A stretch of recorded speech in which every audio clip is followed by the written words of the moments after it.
सबको जय मसीह की। आइए हम मेरी भविष्यवाणियों की पुस्तक में से आज के वचन को पढ़ते हैं, जो कि हमारे आत्मिक पिता प्रेरित अंकुर यूसुफ नरूला जी द्वारा लिखे गए हैं। 17 अगस्त 2021। आप सफल क्यों नहीं हैं? जब डैनियल को मालूम हुआ कि उस पत्र पर हस्ताक्षर किया गया है, तब वह अपने घर में गया, जिसकी उपरोठी कोठरी की खिड़कियां यरूशलेम की ओर खुली रहती थी, और अपनी रीति के अनुसार जैसे वह दिन में 3 बार अपने परमेश्वर के सामने घुटने टेक कर प्रार्थना करता और धन्यवाद करता था, वैसे ही तब भी करता था। मेरे प्रियो, अगर आप उन अविश्वासी लोगों की बातें करें जो अमीर और बड़े बड़े व्यापारी हैं, तो उनमें एक गुण होता है, वे अपने बच्चों को किताबें पढ़ने के लिए देते हैं, जो कि उनके बच्चों को उत्साहित करती हैं। चाहे वह सऊदी अरब का राजा हो, चाहे वह व्यापारी हो, आप उनमें एक गुण जरूर देखेंगे, उनको किताबें पढ़ने का शौक है।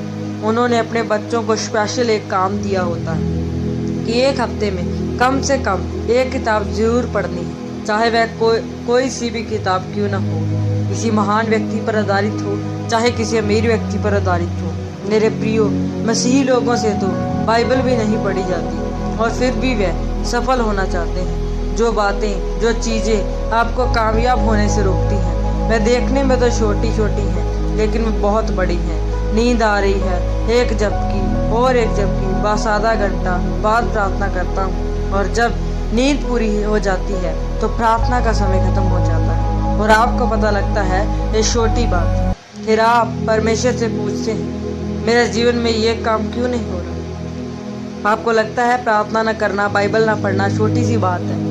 एक अन्य जाति को किताबें पढ़ने का मूल्य पता है। आपके पास दुनिया की सबसे ज़्यादा बिकने वाली पवित्र ताकतवर पुस्तक है, और उसे आप नहीं पढ़ते, फिर कहते हैं कि मैं सफल क्यों नहीं। मेरे प्रियो, अगर आप सफल होना चाहते हैं तो परमेश्वर के साथ आपकी एक खास वाचा होनी चाहिए। मैं 2 घंटे बाइबल जरूर पढ़ूंगा, 3 घंटे प्रार्थना जरूर करूंगा, मैं हफ्ते में 3 उपवास रखूंगा ही रखूंगा। अगर आप बाइबल में डैनियल के बारे में पढ़ें तो लिखा है कि उसकी परमेश्वर के साथ एक वाचा थी, मैं दिन में 3 बार परमेश्वर के सामने प्रार्थना जरूर करूंगा। डैनियल भी एक व्यस्त रहने वाला व्यक्ति था, लेकिन उसकी परमेश्वर के साथ जो वाचा थी, उसने उसको नहीं तोड़ा। उसके सफल होने का, कामयाब होने का कारण यही था। उसकी इस छोटी सी आदत के कारण वह परमेश्वर के द्वारा ऊंचा किया गया।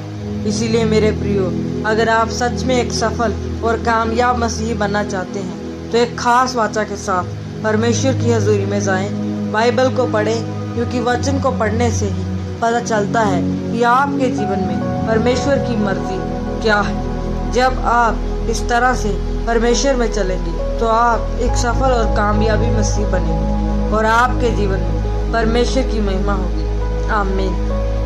आइए हम अपने आत्मिक पिताजी द्वारा किए गए अंगीकार को करते हैं। सर्वशक्तिमान परमेश्वर, इस वचन के लिए मैं आपका धन्यवाद करती हूँ। पिता, मैं अंगीकार करता हूँ कि ये वाचा बांधता हूँ, मैं हर एक पाप का छोड़कर प्रार्थना, उपवास और बाइबल पढ़ने में समय बिताऊंगा।